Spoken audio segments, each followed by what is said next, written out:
tours out in Hancock. It's been a long day and it's warm. But I appreciate you being here. My name's Christian Patterson. I serve as the manager of early care and education, as well as our county's local planning council coordinator at Santa Barbara County Education Office. Today we're talking about active supervision. And the whole reason this is like one of my passions is that prior to being in this position, I actually taught preschool for about 5.5 years. I worked with infants all the way through preschool, and then I actually worked for community care licensing. So I was a licensing program analyst, like all through COVID. So I know a lot about health and safety, a lot about licensing, a lot about staying in compliance and how fun it can be when you're not in compliance. So I just try to make these to help people kind of keep themselves on the right track, remind people of what they're doing really well, and give them some things to consider that they might want to take back before it becomes an issue. So that's kind of where I'm coming from. So before we get started, I'll tell you about our day, and then I have to read a legal statement, so just like bear with me. So we're talking about what active supervision is. We're going to talk a little bit about licensing and what it has to do, what it says about active supervision. We're going to talk about some best practices. What does it actually even look like in your center? And then some takeaways. Now you get to bear with me because I have to read this to you and then use some plain language, and you have to agree with me that you understand. So this presentation is intended for informational purposes only. It's not intended to replace the advice of legal counsel or the community care licensing division. And it does not supplant federal and/or state law or district or agency policies. Please consult your district's policies or the regulations, community care licensing division, or legal counsel with questions. So what this is saying is, while I'm here, I don't work for licensing or the state. I'm not their employee. And right now I'm telling you from my perspective. I'm not telling you as an employee of SBCEO. They didn't make this presentation. This is all my own experience. So like, you got that? I'm not your LPA. I'm not your LPA. Call licensing if you need something. So first thing, like you're like, what is active supervision? Like, what do you even mean? So when you think of supervision, oftentimes you think like a person standing, watching, but like if you're not being intentional, things will happen. If you're on your phone, you may be a body outside on the yard, but you're not actually in the moment. So active supervision is supervision that involves constant monitoring of children. And that can be done through a variety of ways. We'll go over the strategies. And making sure that they're always in sight of staff, and that the staff that are working with them are alert and actually have a relationship with the children they're here for. Excuse me. Sorry. No worries. Oh, no worries. The thing is, when you're very intentional about your practices and how you actually care for children, it reduces the risk of children's incidents. It ensures higher quality. And so everyone that's in the center has a responsibility to keep children safe. I also want to point out that when you work in a preschool center, like a licensed center, supervision is required to be visual 100% of the time. When you work in a family child care home, you are allowed to use a combination of visual and auditory supervision. The reason for that is because oftentimes a family child care provider might be working alone. So like, let's say you need to go to the bathroom, you need to go make a snack, you need to go grab more diapers. You need to be able to walk away to do your job, but you need to still maintain supervision. So that's why there's that difference, because there's less people. But in a center, because you have multiple teachers, it's visual 100% of the time. You try to tell your LPA, well, I was listening, they're gonna say, yeah, no, that's a licensing violation. Get it together. And like I said, Title 22, that is community care licensing's jam. Title 22 is the set of regulations that govern all basic health and safety laws for child care facilities in California. The other thing that Title 22 covers is adult and senior care and children's residential, which is foster care. And then if you work for a state preschool, like the Title V program or a Head Start, you probably have higher standards than Title 22. Title 22 is your base health and safety. The second you take state funding or federal funding, they add additional health and safety requirements. So typically within Title 5 or Title 22, Title 5 or Title 1, which is Head Start or state funding, if they don't have a higher standard, it'll always say refer back to Title 22. But we're only talking about Title 22 because that's where I came from, is licensing. And now who's licensing? So the goal of community care licensing is to ensure the health and safety of all children and families in care. They do that through technical assistance, partnering with community organizations, providing resources, and through those yearly visits that you get, the monitoring and feedback. And then our local office is actually located in Goleta. So our local office covers San Luis Obispo County, Santa Barbara County, Ventura County, and then Aurora Hills and Oak Park in Los Angeles County.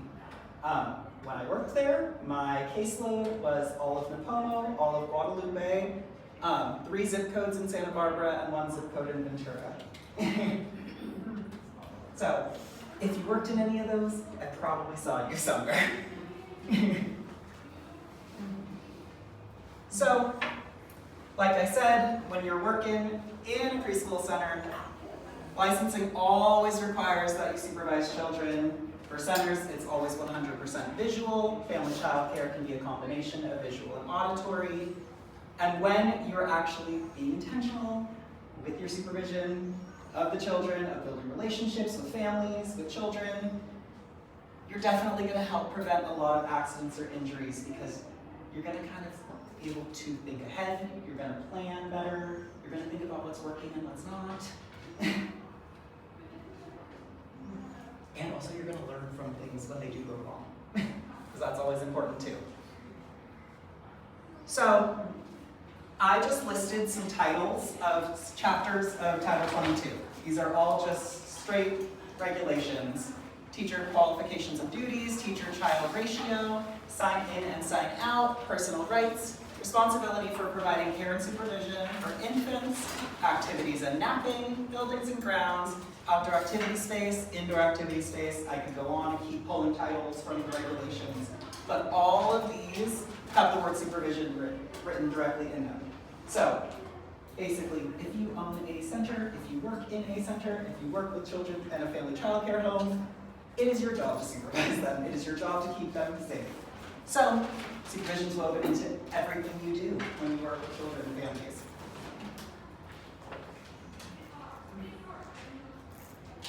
So one of the things that I wanted to point out is that the regulations, one of the base things in Title 22 is that every single child that's in care is afforded 8 personal rights.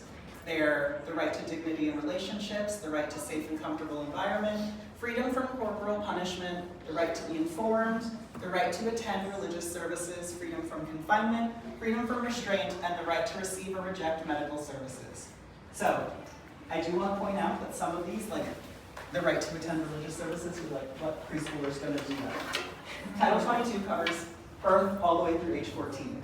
So, these also apply to school-age children. But the reason I wanted to point these out is that personal rights is kind of the fallback for licensing when things don't fit within a regulation and you're going to be cited. Typically, you will be cited for a personal rights violation. So when you maintain active supervision, you're often able to maintain all of these things. For instance, you're not going to leave a child out on the yard because you know how many children you have. You are not going to lock your classroom behind you while a child is napping because you know how many children you have. You know who's awake, you know who's with you, and you have the same amount of kids with you when you leave, and when you get upstairs, they're still with you. You're also going to listen to the family's requests and try to fold in some of those requests into your care. So things like religious services. If you work for a religious-based preschool and you have a family that feels uncomfortable, you're more likely to build a relationship and figure out an alternative. So just want you to know these because This is kind of the fallback. This is probably the most cited deficiency, or one of them. So like, maintain these. I don't expect that you're hurting children. You wouldn't be here today if you didn't care. So I want you to take a second and just think about the ways that you currently support active supervision. You can also think about how your team works together to support it, and you can also think about the children in your care and how they support you. I'll give you just a minute or two.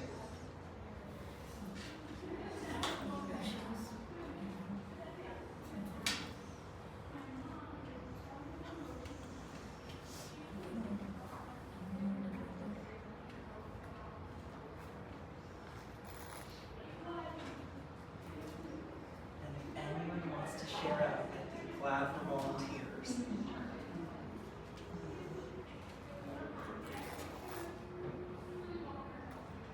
Yeah, please.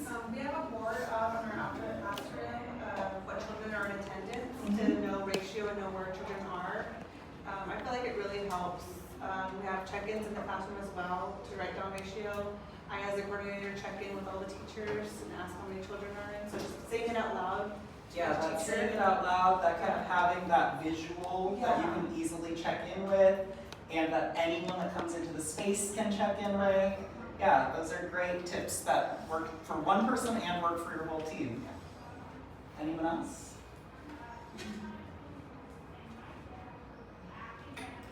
Yeah. Kind of going off that, we use like a call out, call back policy. So like someone says, I have 8 children in here. Thank you, you have 8 children, and we just repeat it. So if someone missed the first one, they hear it again. That makes sense. And also it's kind of confirming for you as the speaker that they heard you. Exactly. You're not just assuming. Yes. Yeah, definitely. And then the last one, when I've asked people that, I've definitely had people be like, I don't know children. I'm like, when you work with children and they are comfortable in your space, they will tell you if the routine is off, if things are not where they're supposed to be, if someone's not there that day. That is how they are supporting you. If they say, this person's over there, they're your greatest ally. Yeah, I'm like, when I was teaching, I could not leave my water bottle across the yard because someone would be like, you left it over there. I know, I intended to, but I really appreciate you. I'm gonna walk it back over there because I was going back, but thank you.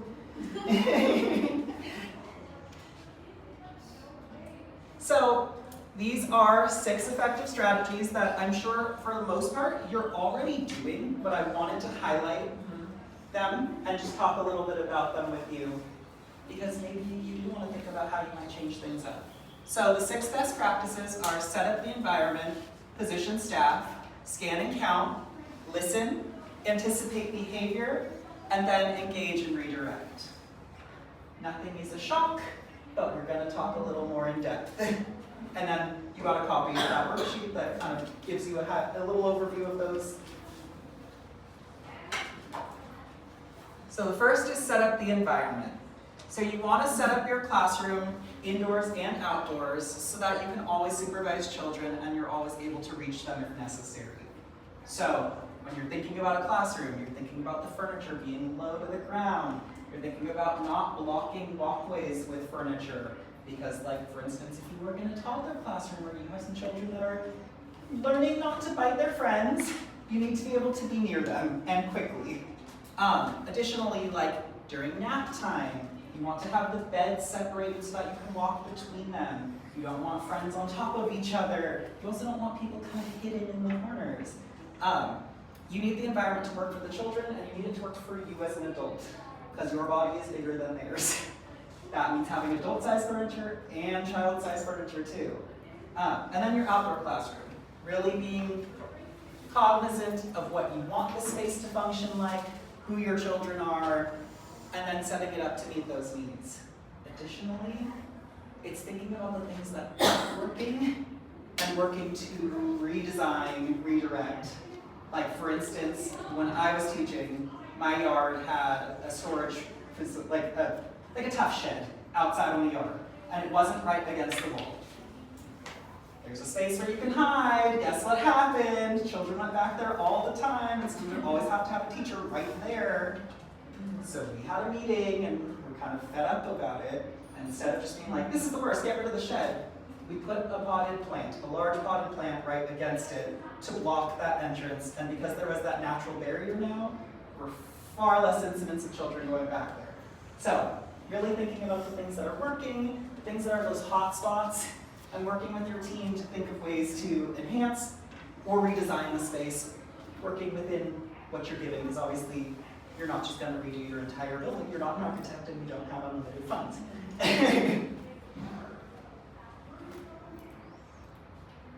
Next is to position staff. So, same thing, when you are inside or whether you're outside, you need to have enough staff to watch all the children, but you also need to be intentional about thinking about which activities you're putting out require more supervision, might require more help from the staff, or are a larger health and safety risk, like for instance a water table. You probably want someone right there because that is a higher risk. It's also thinking about those areas that are high use, like if you have a climbing structure, you definitely want a staff there. That's a very active place. The sandbox is a very active place. And then the other thing too is thinking about if you bring out something new, it's gonna be exciting, but there's gonna need to be a lot of direction and guidance. So you're gonna wanna have a staff position near it that can help do that. Additionally, when you think about a space, indoors or outdoors, there's often a variety of large and small group activities. And so you need to have enough staff to be able to have some staff be with those smaller activities that need more engagement, like small group times, and someone who can kind of look at the larger space. Or like, let's say you need to step off the yard. There's a child who really needs to go to the bathroom. You gotta have enough staff that someone is able to do that and take care of that child's needs.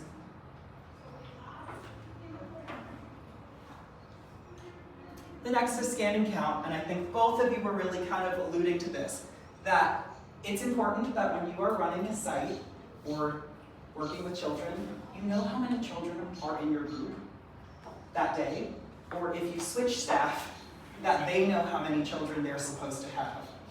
Because all it takes is one person being like, I'm going on my lunch break, and someone walking in being like, all right, I'm covering, and you have a child that is down the hall and you have no clue because you don't even know how many kids you're supposed to have. Like maybe one parent didn't sign in the sign-in sheet and no one caught it, so now you looked at the sign-in sheet and said you're supposed to have 10 kids, but there's actually 11. Like, additionally, it's important that you know how many kids you have before you transition. If you're walking, if you're going to the bathroom, if it's nap time, we're all going outside. And then you have the same number when you get where you're supposed to go.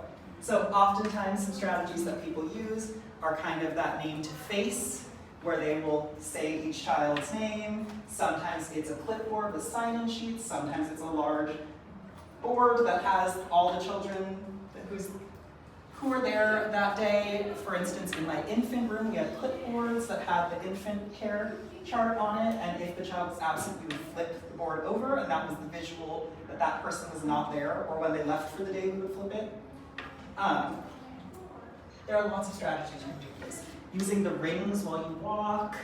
But yeah, just ensuring you have the same number of children from the time that you have them, from one place to the next.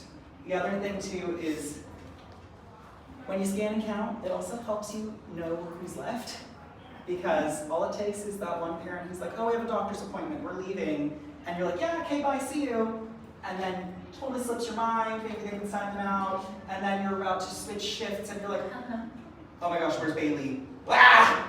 And then it's this panic, but if you knew, then you'd be like, oh, right, they left for the day.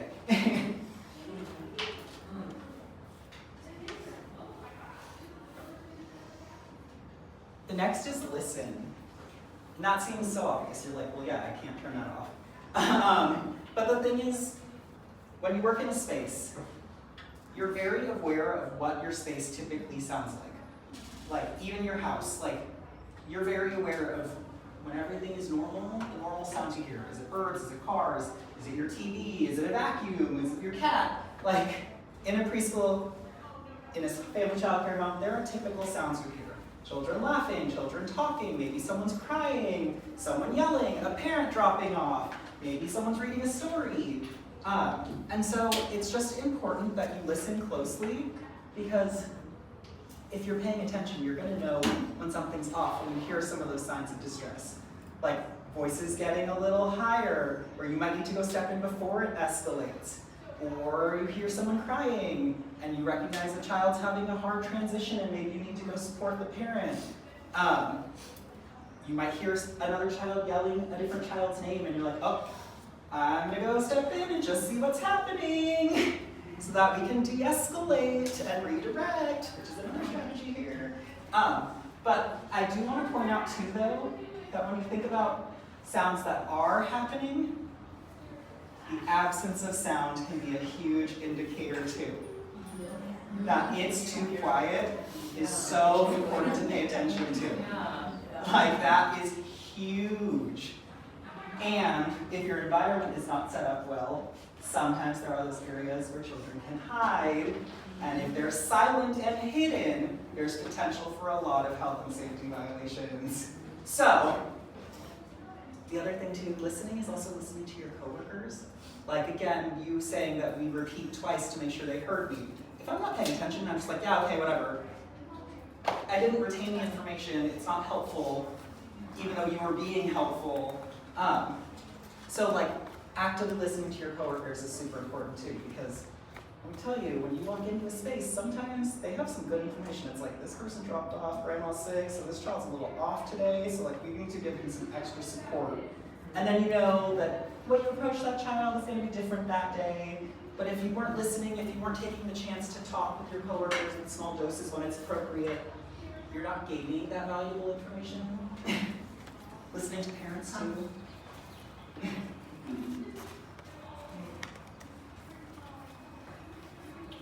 The next one is anticipating behavior.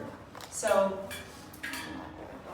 one of the reasons why it's so important to build a relationship with children's families and them is that you get to know who they are as a person. You get to know their likes, their dislikes, areas that they need more support. You're able to tell when they're just a little off. Like, it's one of those things where you know these kids and you're like, you're not like that. Like, I'm calling your parents, like, I'm pretty sure you're gonna be sick, and surprised they go home and they have a fever. Like, but you wouldn't know if you didn't know that child well. But when you build a relationship with children and families and get to know kind of their likes, their dislikes, their temperament, you're better able to predict how they're gonna act in certain situations. So that includes things like a new activity. Is this someone who's gonna get really excited and gonna need someone to just kind of like reinforce the intent of the activity and kind of guidance? Is this someone who has a hard time going to sleep, and so they're gonna keep their friends awake, and so they might need more support?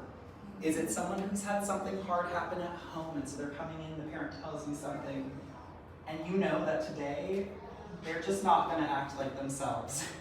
Having that knowledge of the children in your care helps you to act before things become a problem, and also to support the things that are really good. Because the thing is, if you can anticipate positive behavior too, you can point out the things that are good, which will help kind of that happen more frequently and less of the negative behavior.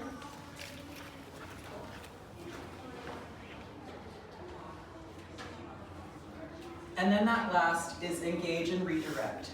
So, once again, when you have a relationship with children and you can anticipate the things that are gonna come your way, you hear that voice rising and you just know that child's about to hit another kid, you can come and you can say, hey, I really need your help, and get that child to shift out of that into something else.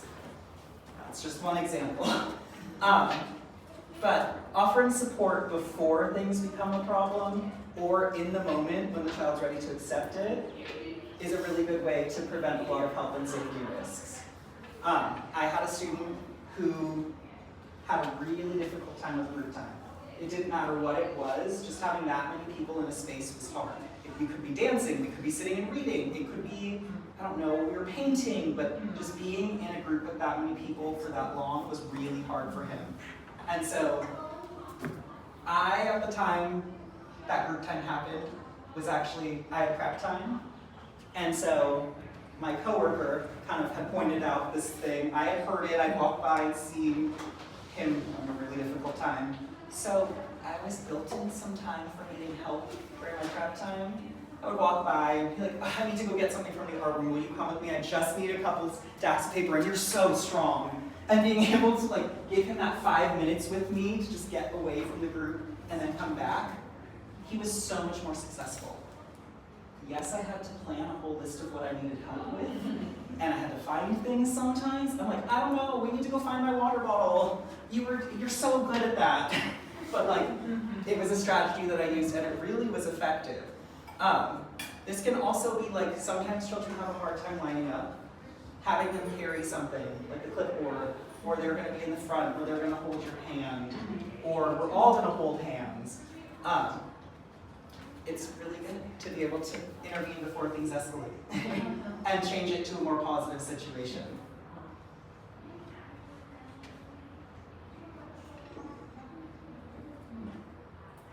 All right, so like I said before, when you're thinking of a childcare setting, typically there are a range of activities that are being offered, both large group and small group, and it's important that you have both because you have many types of children and you have many types of interests. Some children will need more space, some children will want more quiet, some children will be more active all the time. But because you have a mixture of activities, some higher risk, some lower risk, some smaller group, some bigger group, it's super important to plan ahead with your team who's going to be where, what activity you're going to put out and be over, and then also think about the things that you might need support with. Like for instance, if I'm painting and I know at some point this water's gonna get dirty, I need to go pour it out. I need to have a plan for someone to help me. Either they can go dump it, or are we gonna let the children dump it, and we're gonna have someone who just is kind of by the sink. And is another coworker gonna take it for me? Am I gonna take it myself? And the other thing too, is if something is new, it's super important to plan ahead for what you're gonna do as a team, because it's exciting, but also we're all learning boundaries and expectations with something new. If I've never experienced a bike before, I might run right over my friend, because like, I don't know the rule, until someone tells me like, you need to watch out, you need to stop and start, you need to stay on the track. It's gonna be real hard for me to figure it out without getting in trouble. So just thinking ahead, planning ahead, when you're making your curriculum, if it is a written curriculum, kind of writing those action steps in there about what you're going to do and what other coworkers are going to do is super important because it just helps you be more cohesive as a team.